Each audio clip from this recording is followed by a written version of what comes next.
Quanto dura un suono e quali sono le figure musicali? Che cos'è quella frazione che troviamo all'inizio di un brano? Tranquilli, ve lo spiego io in modo super semplice. Ciao a tutti ragazzi, nell'ultimo video abbiamo capito come funziona il rigo musicale, le chiavi e le note, concentrandoci principalmente a spiegarle in termini di altezza, quindi gravi o acute, e poi come collocarle sul pentagramma. Nel caso ve lo siate perso, ve lo lascio qui sopra. Ma non ancora abbiamo spiegato l'altro elemento che differenzia il linguaggio parlato da quello musicale, ovvero il ritmo. Che cos'è? Da manuale il ritmo è una successione di pulsazioni regolari, ed è proprio questa regolarità che ce lo fa percepire come tale. Infatti, anche mentre sto parlando, ho delle pulsazioni. Il problema è che non essendo regolari non possiamo associarle ad un ritmo. Lo strumento che in musica misura la scansione ritmica è il metronomo, su cui possiamo regolare i BPM, ovvero i battiti per minuto. E questi possono essere lenti o veloci in base all'andamento di un brano. Se un brano è lento, di conseguenza avrà un numero basso. Se un brano è veloce, avrà un numero alto, più o meno. Detto questo, quando trasferiamo il ritmo sul rigo musicale dobbiamo necessariamente ricorrere a simboli grafici che vanno a rappresentare i diversi valori. Quindi una nota lunga, una nota un po' più corta, oppure una pausa. Ed inoltre ricorriamo alla battuta, che viene detta anche misura, proprio perché è un contenitore che letteralmente misura il ritmo e il suo ciclo. La sua grandezza è variabile in base alle indicazioni di tempo che troviamo all'inizio di un brano, quella che tutti chiamano frazione, ma io eviterei questo termine poiché, come vedremo, fa riferimento a qualcosa di leggermente diverso. E graficamente questa non è altro che l'insieme dei valori delle figure grafiche poste all'interno di due linee verticali sul pentagramma che vengono chiamate stanghette. Ok, ma adesso andiamo un po' più sul pratico. Dato che, come abbiamo detto, il ritmo si basa su battiti, quindi su pulsazioni, la figura grafica di riferimento che ci serve per spiegare questo concetto è la semibreve, che si disegna come un pallino e viene chiamata anche intero, proprio perché nell'indicazione di tempo più comune, ovvero il 4/4, rappresenta l'unica figura che da sola completa la battuta, e quindi l'intero insieme, in questo modo. Questa situazione, che spesso molti non capiscono, la situazione dell'indicazione di tempo, ve la spiego nel prossimo video, quindi iscrivetevi e attivate la campanella in modo da non perdervi la notifica quando uscirà il prossimo video.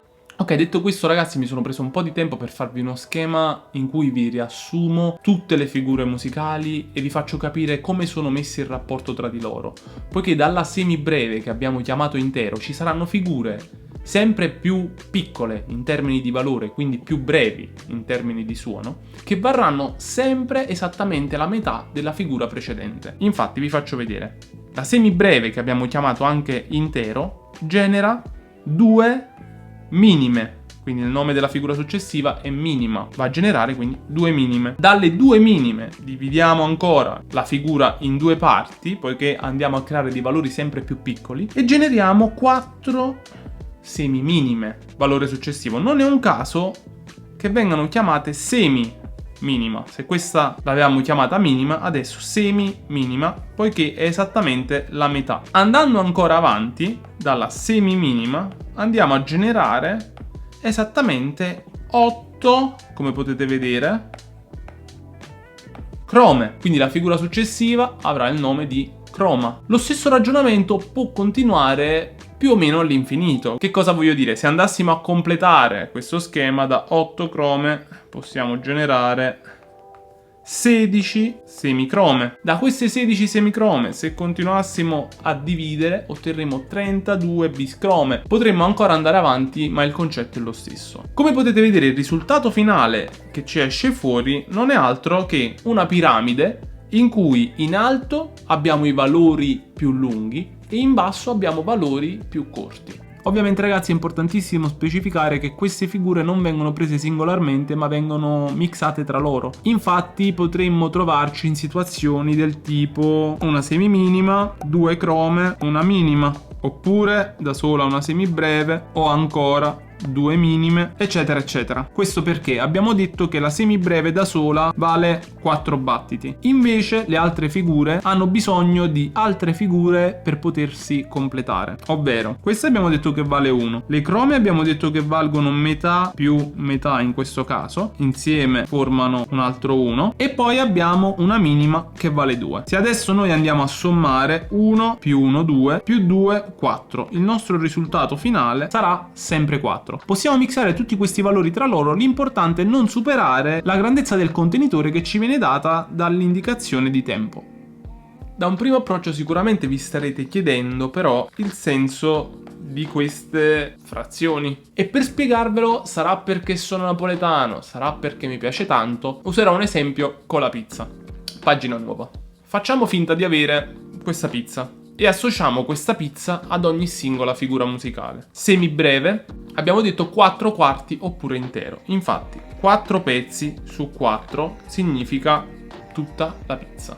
Semibreve la nostra pizza sarà per intero. Invece se dovessimo avere una minima, il cui valore sarà quello di 2 quarti, questa pizza inizia a dividersi sempre in più fette. Infatti quello che prima era un intero adesso è diventata una metà. Quindi quando useremo la minima come figura, questa pizza verrà divisa in 2 parti. Se abbiamo invece la semiminima, questa volta la nostra pizza sarà divisa in 4 fette, poiché stiamo dividendo sempre per la metà, ricordatevi questo concetto. Continuiamo ad andare avanti, ma in questo caso voglio farvi notare una cosa importantissima, ovvero dalla semiminima in poi il denominatore di questa frazione cambierà, poiché il quarto non è più qualcosa che ci rappresenta, la nostra pizza è già stata divisa in 4 fette, abbiamo bisogno di più fette per poter continuare.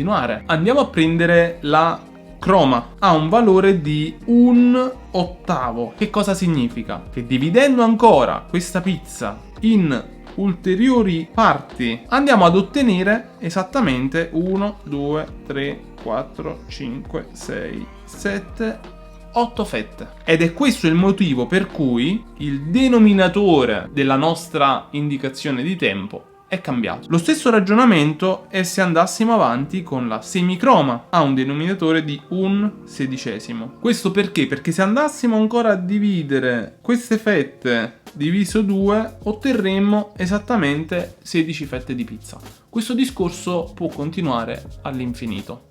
Arrivati a questo punto abbiamo visto i rapporti tra le varie figure musicali, ma ci tengo a fare delle precisazioni che possono rivelarsi molto utili. Le figure musicali dal punto di vista grafico vengono generate tutte da una palla, a cui poi viene aggiunta una stanghetta. È molto importante sapere che quando andiamo a collocare sul pentagramma queste note, la stanghetta va sempre in alto a destra, se la mettiamo in alto, oppure va in basso a sinistra. Spesso mi viene chiesto quando va messa in alto, quando va messa in basso. Ricordate questa teoria, che il pentagramma, essendo formato da 5 linee, possiamo letteralmente dividerlo a metà. Quindi quando ci troviamo nella parte bassa del pentagramma, 90% dei casi la stanghetta va verso l'alto. Quando ci troviamo nella parte alta del pentagramma, la stanghetta va verso il basso. Mi raccomando, sempre a sinistra. Se vogliamo proprio essere pignoli, se ci troviamo esattamente al centro, beh, in quel caso dipende dal contesto, ma va bene sia sopra che sotto. Dopo aver aggiunto la stanghetta, lo step successivo è quello di andare a colorare la nota. Arrivati a questo punto andiamo ad aggiungere delle codine per andare sempre avanti nei valori successivi. Quindi una sola codina abbiamo la croma, 2 codine abbiamo la semicroma, 3 codine abbiamo la biscroma, 4 codine abbiamo la semibiscroma, 5 codine avremo la quintupla. Ovviamente sono valori che si utilizzano pochissimo. All'inizio secondo me è importante conoscere bene almeno dalla semibreve alla semicroma. Comunque questo disegno è davvero bruttissimo. Se proprio vogliamo essere super precisi, possiamo dire che la parte tonda della nota si chiama testa, la stanghetta della nota si chiama gambo e poi abbiamo eventualmente dalla croma in avanti la coda. Tutte queste cose che stiamo vedendo ve le lascio gratis in un PDF in descrizione, quindi andate a cliccarci sopra, ve lo scaricate e potete andare a ripetere questi concetti quando e dove volete. Ok raga, io sto montando e mi sono reso conto di non aver detto una cosa importante, ovvero che ad ogni figura musicale corrisponde la sua pausa, perché in musica appunto ci sono suoni e silenzi ed è proprio il silenzio spesso a generare il ritmo, quindi le pause sono davvero molto molto importanti. Vi lascio qui uno schemino, ma mi raccomando di scaricare quello che vi lascio in descrizione. Torniamo a noi.